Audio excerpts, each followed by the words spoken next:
Right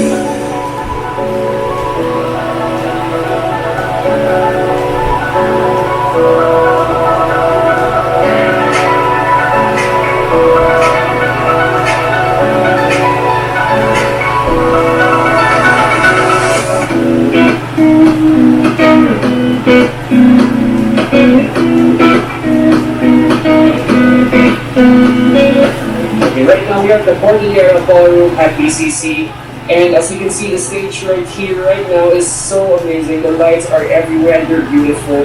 And as you can see, the ladies, they are wearing full PPE right now, mask, face shield, even their shoes are covered with PPE, and they come in batches, so we all know that they're safe. They are practicing social distancing, and that is really essential for something like this at this time right now.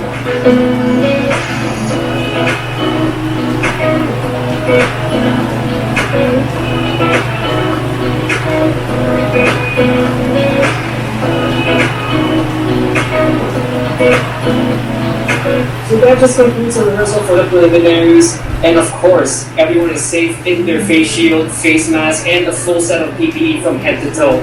I can't wait for the actual thing. See you guys later.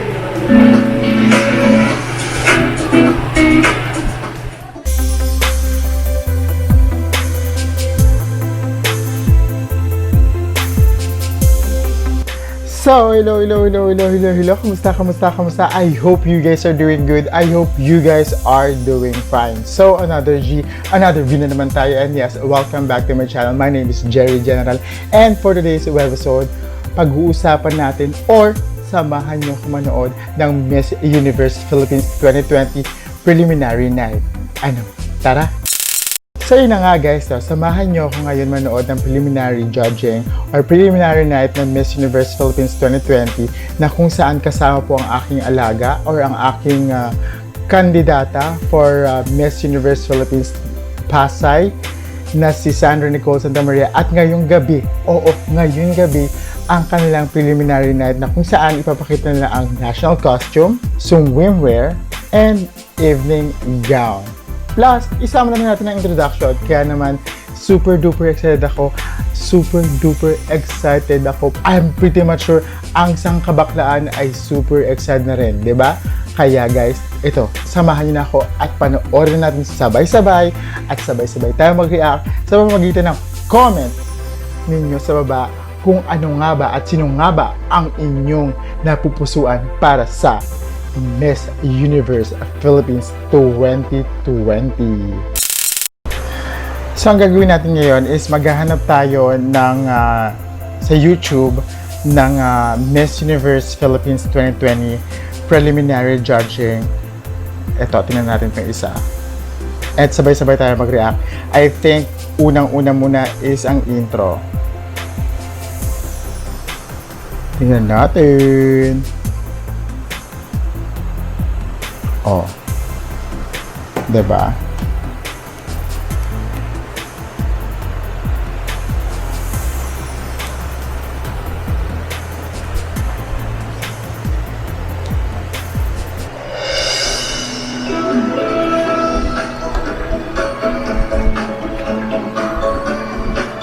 Masyadong maliwanag, guys. In fairness.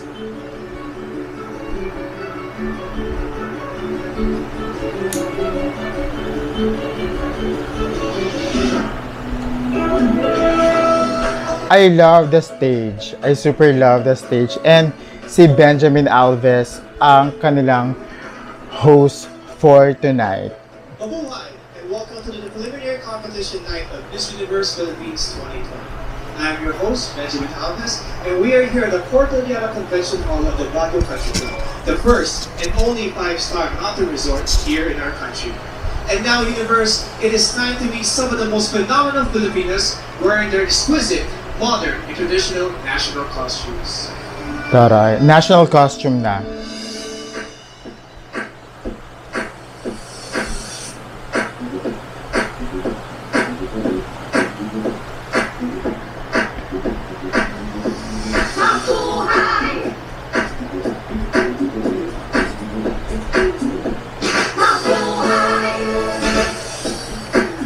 Yung theme song nila, I think it was a remix. Actually, yan ang 1994 opening number ng Miss Universe dito sa ating bansa. 1994 na ginamnap sa Pasay din.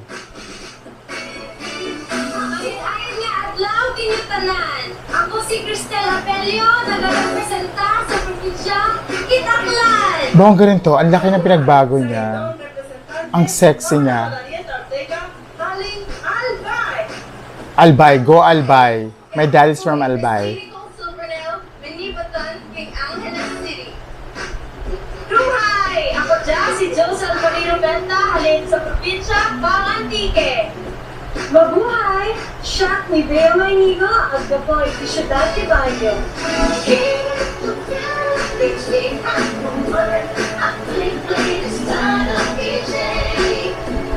Actually, may mga picture ako niyan eh. Sinend sa akin ni Zandra. Kaso, since hindi siya pwedeng ilabas kasi nga, hindi pa siya nag-air. Kapyan ka mo panibyo sa tabo? Yakun si John Alexis Alcano, kaya puno kabahayan, no Batanes. Mabuhay! Ako si Natalia Ursia, nagmula sa lalawigan ng Batangas! Pasigarbuhong adlaw, ako si Skelly Ivy Florida, ikan sa probinsya sa Biliran. I love Biliran also. Pauline Charo Alex. I think Biliran is pasok for top 16 kasi siya yung sa Lazada. Lalawigan ng Bulacan.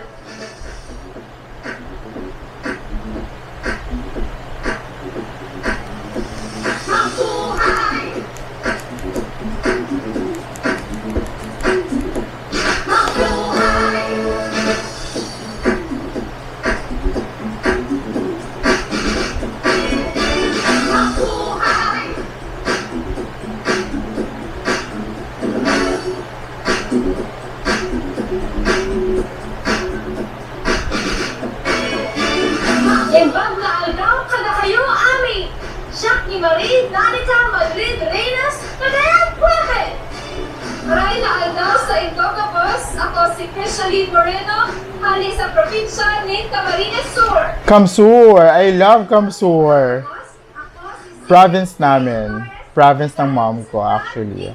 Tanduanes. Catanduanes also. May tita ko dyan. Region 4. Ako si Tracy Maureen Perez, bigat sa syudad sa Subo. Ngayong adlaw ka na tanan, si April Smith, nag-representahan sa Subo.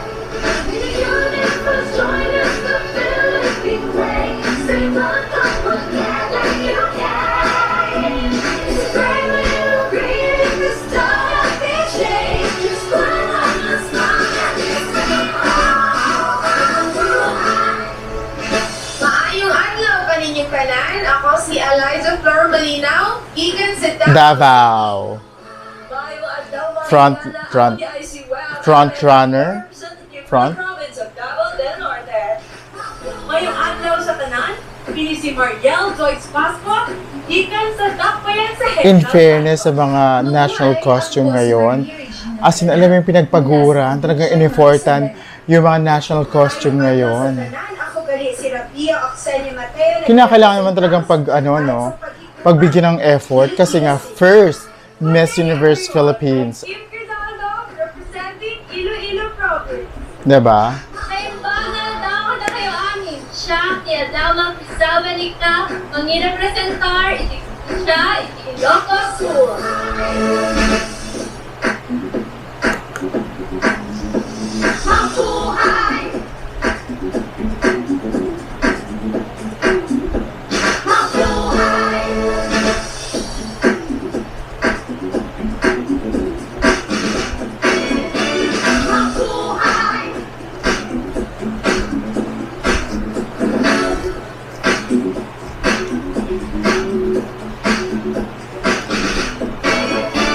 Mapiptian algaw ka ni Carlosan, Noreen Victoria Mawit, Kalinga.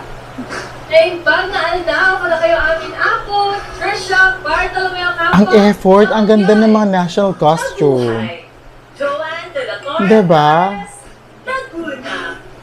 Mabuhay! Ivana Camille sa Pasay, Pasay, Makati City. Maayong adlaw kanatong tanan. Dugang mitig zon, Mandawe! Here at the town, reaching out for work. I play the start of DJ. They like going yearning for song through this day. Just put on the smile as you say. Mabuhay! Alexandra Don, Manila! Mabuhay! Maria Lianina Macalino, Marinduque! Maayong adlaw sa inyong tanan! Caroline Joy Caranilia, Stamis Oriental! Mabuhay! Merry Christmas, Miss Castro, Muntinlupa! Mahal na na! Adi Tommy Ariate Akiyama, Oriental Mindoro. Mabuhay! Jennifer Linda Palawan.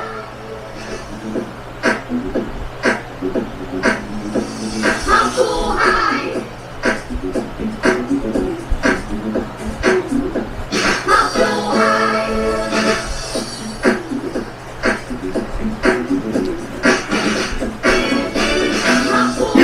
Tama.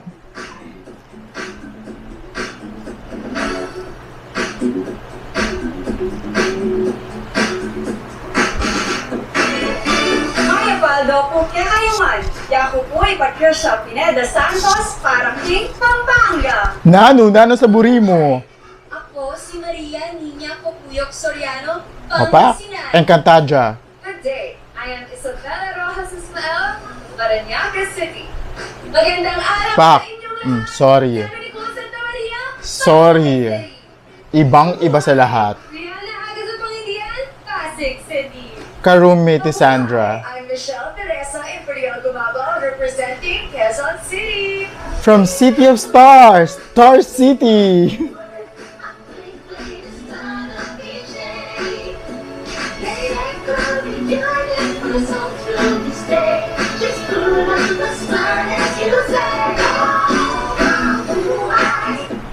Magandang buhay! Kay Dominic Javier. Ma'am si Carla. Magandang araw sa inyo lahat. Ako si Erika Evangelista, nire-representa ang probinsya ng Rizal. Ngayong adlaw sa nanaktanan, ako si Maria Pentaharan, nagre-representa sa Punalanga ng probinsya 8 Romnon. Maradyaw karadyaw sa Ijudanan. Ako si Carissa Kiza, Taray. Rizal del Norte. Ganda ng mga national costume ngayon. Lebanon, Taguig City. Dapat BHS, Bonifacio High Street. I am Perlin Yamota Cayona, Zamboanga del Sur.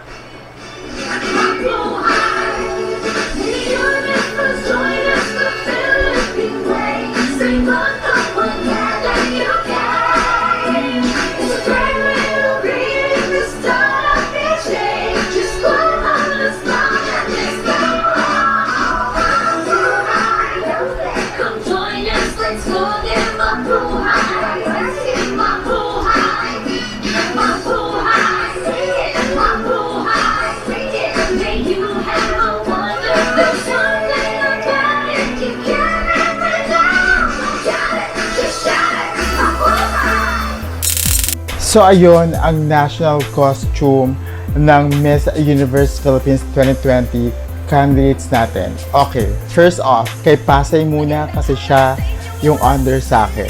Kasi again guys, ako yung Miss Universe Philippines accredited partner niya. Actually, Miss Universe Philippines accredited partner for Pasay. Ako, si Dan, at saka si Kat, yung para dito. Okay. Ang gown ni Zandra ay gawa ni Mara Chua. And ang inspiration niya dito is yung mga frontliners natin. At parang tawag dito sa costume na to is manggagamot. Kasi nga, alam niyo naman kung ano pinagdadaan natin ngayon. We are an emergency crisis or health crisis, which is the COVID-19. Kaya minarapat namin na ipakita ang aming contribution sa mga frontliner. Kumbaga tribute namin or tribute to Zandra sa mga frontliners na walang sawang tumutulong at gumagamot para sa atin at para papagtagumpayan at patsugpo ang COVID, diba? So yun lang. Okay, may reaction with national costume. In fairness, sabi ko nga sa inyo kanina, lahat sila pinaghandaan. Lahat sila in-effortan, diba? Ang gaganda. Ang favorite ko doon, aside yung kay Zandra, of course, syempre, alisin natin si Zandra kasi nga, kumbaga parang maging bias ako diba? Isa sa mga gusto ko doon, yung kay Rizal, or yung ang Ngono Rizal, I love the national costume of Ngono Rizal. So, yun lang, diba? So, yun, so far, yun ang masasabi ko sa national costume. Kudos sa mga candidate natin ng Miss Universe Philippines 2020, lalo sa national costume. And yung opening theme ng Miss Universe Philippines ay yan din ang opening theme ng Miss Universe na ginanap dito sa Manila, Pasay to be exact, noong 1994. Diba? Ang bongga. And galing. Ang galing talaga. Diba?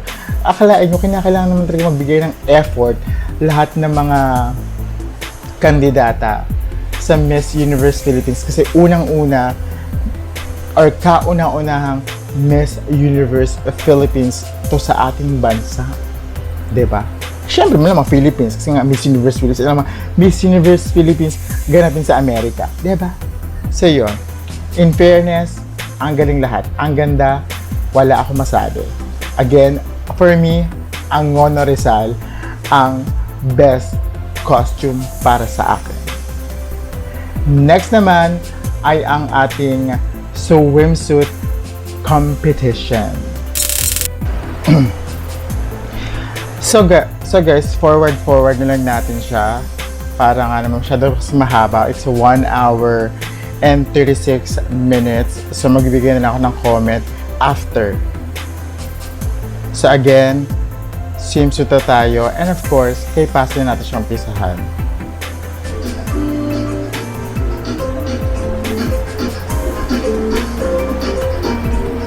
Miss Parañaque, Maria Isabella Ismael. Isabella is a niece of former Miss Universe, Margie Moran, a ballerina since the age of 4 and a De La Salle BS Psychology graduate. She practices meditation and believes in giving everyone a chance to live the life they envision for themselves.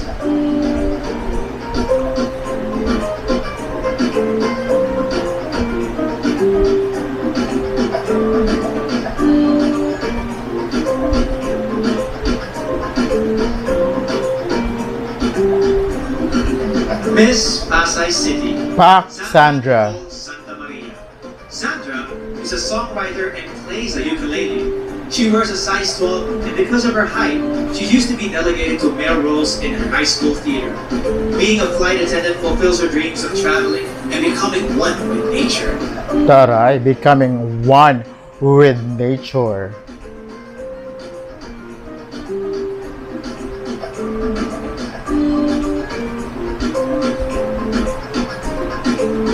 Pak. Ang roommate niya, Miss Pasig. Rihanna Agita Pangindian, a licensed teacher and a professional model who has embarked on an online baking business during the pandemic.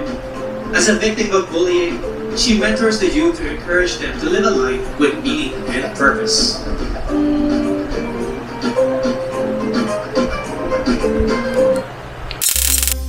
Okay, so magko-comment na ako about sa swimwear nila. In fairness, sa swimwear nila, maganda. Actually, yung yellow para kay Zandra is bet na bet ko.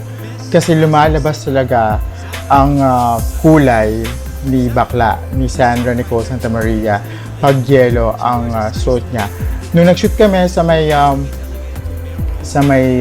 Cavite for the swimwear, yellow ang outfit niya doon at sobrang gandang-ganda kasi lumabas ka yung skin tone ni Zandra. Okay. Ang comment ko sa swimwear nila, yung interview, as in yung interview nila, yung preliminary interview, ang daming magagaling, as in super daming magagaling. super daming matalino at yung com skill talaga as in the best. As in, medyo pumukaw nga na attention sa akin si Miss Manila, Miss Quezon Province, and si Miss Jensen. Kaya nakakaloka. Yan tatlong yan. Gusto ko sila maging kaibigan eh. Well, anyways, yun nga. Lahat sila magaling sa interview. But, magkakatalo-talo sa pasarela. Yun na lang. Lahat magaling sa interview, magkakatalo-talo sa pasarela. Dahil dito sa swimwear na to, doon ko nakita yung pasarela ng bawat isa. As in. So yun lang. Kay Zandra, in fairness naman kay Zandra, yung walk niya, kasi dati, as in tigas-tibak lang maglakad.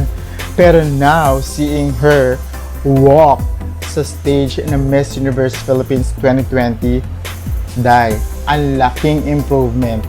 As in, ang laki-laking improvement ni Zandra, lalong-lalo na sa paglalakad. Diba? So, ayun. So, next na natin is, of course, the evening gown. Manila. Naku, kinakailangan bigyan ng spot yan ha, si Manila sa vlog ko. O, pak. Chill na chill si bakla. O. Diyos ko, Lord. Aliw na aliw ako sa kanya sa preliminary interview niya. As in, super aliw na aliw ako. At talagang sabog ang notification ko sa TikTok dahil sa kanya. Gusto kita ma-meet. Sabi ko nga kay Sana, meet ko nga yan. Diba pa? Oh, ganda ni ate mo, oh. Chill na chill. Taray, diba? Maria Lianina Macalino. Parañaque City. Maria Isabella Ismael. Fern Amato yung kanyang designer. Designer din ng swimwear si Fern Amato. Bakit?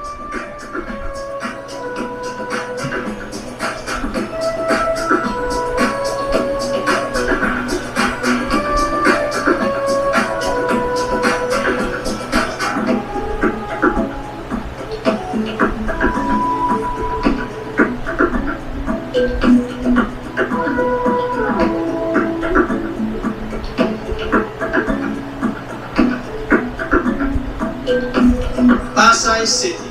Zandra Nicole Santa Maria. Designed by this Kim Gun, the one and only. Pa? Tinilikuran lang tayo ni bakla, di ba? Ang taray. Oh, ulitin natin. Tinilikuran lang tayo ni bakla eh. Tingnan nyo ha. Oh, pa? Talikod ang bakla. Oh.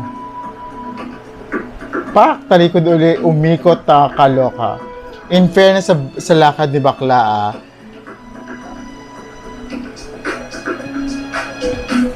Pak, ang baywang, oh. Pak, hagod, oh. Pak, talikod uli, oh. Pak. Sorry. Yung gown niya is Gakuya Garden. So, it's very different doon sa iba. Kasi parang napakulay ng gown ni bakla. Unlike with others, sa super plain, nude, yellow, red, blue, gold. Diba? Kaya naman si bakla, pak, makulay.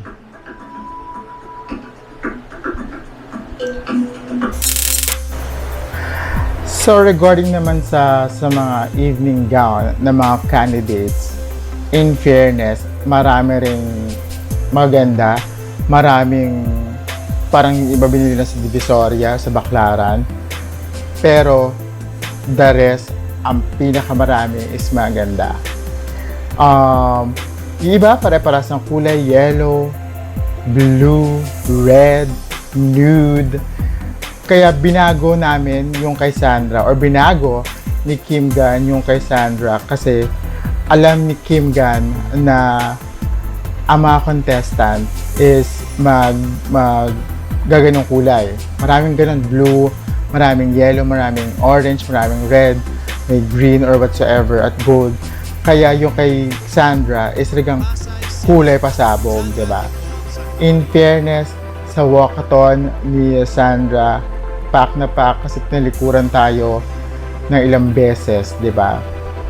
So far, so good. And abangan nyo yung sa final day ng gown ni Zandra, pasabog. So yun lang.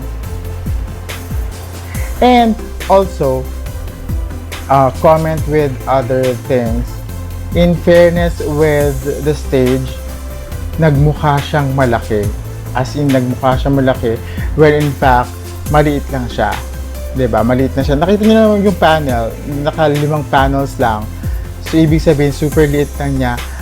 Is that iba si Direct Robbie Carmona ang mag-execute ng mga pageant talaga or ng mga events. Kaya kudos din kay Direct Robbie Carmona. So far, ang mga nakikita ko for mga pasok, of course, pasok para sa akin ang Pasay, Sandra Nicole Santa Maria. Isama mo na si Michelle Gumabaw. Isama mo na rin si Eliza and si Sandra Limonon. Biliran, gusto ko si Biliran. Bohol, sige Bohol. Cavite. Gusto ko ipasok si Manila. Gusto ko talaga ipasok si Manila. And then, sino pa ba? Yun lang yung mga nakikita ko kasi, yun lang maganda. Paranaque, yan, si Bella. Feeling ko pasok din niya si Bella. And then, sino ba? Si Geri! Pasok yun! Si Kim Gunn, pasok din yun! Si Kat De Castro, pasok din yan! So yun lang. So far, yun lang yung mga nasa list ko na pasok for finals. And the rest is history. The rest is history. Super na-enjoy ko itong preliminary night ng Miss Universe Philippines Pasay, Miss Universe Philippines 2020. Super nag-enjoy ako kahit nung preliminary interview nila, super nag-enjoy ako. And pakakaabangan natin ang final night or ang coronation night ng Miss Universe Philippines 2020 na mapapanood sa GMA Network this coming Sunday 9 a.m. na pagkaaga-aga, diba? And samahan niyo rin akong mag-comment din mga ganyang bagay-bagay. Again, thank you so much sa lahat ng sumuporta kay Sandra Nicole Santa Maria. Thank you so much kay Kim Gan at kay Mara. Thank you so much sa camp ni Sandra Nicole Santa Maria na The Obra Maestra. Ang mga ang mga pageant vlogger, yung mga nagtatag lang sa Instagram ko. Maraming salamat po sa pagsuporta nyo sa amin, kina MJ ng photographer ni Zandra. And meron pang isa yung isa pang makeup artist si Zandra, yung Rafi, si Mikey, si Kirby, si Nico, yung family ni Zandra, si Ate Kim, yung mother niya, hello po tita, happy birthday. And yung mga supporters na Sandragons, at saka yung Kawal Sandra, and yung mga bashers ni Sandra, ng mga taga-Indonesia, mga bakla kayo.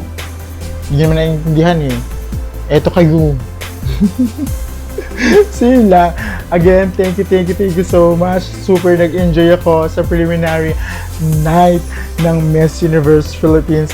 And yung mga pinagpagulan namin dati, nag-pay off naman siya. As in, maraming salamat po sa inyong lahat. At magkita-kita tayo muli sa susunod na vlog ko. Yun lang. Again, my name is TheGeriGeneral and thank you so much. I love you all. Don't forget to click like, subscribe, and comment kung ano pa ang gusto nyong ipagawa. I love you. And this is a raw Vlog.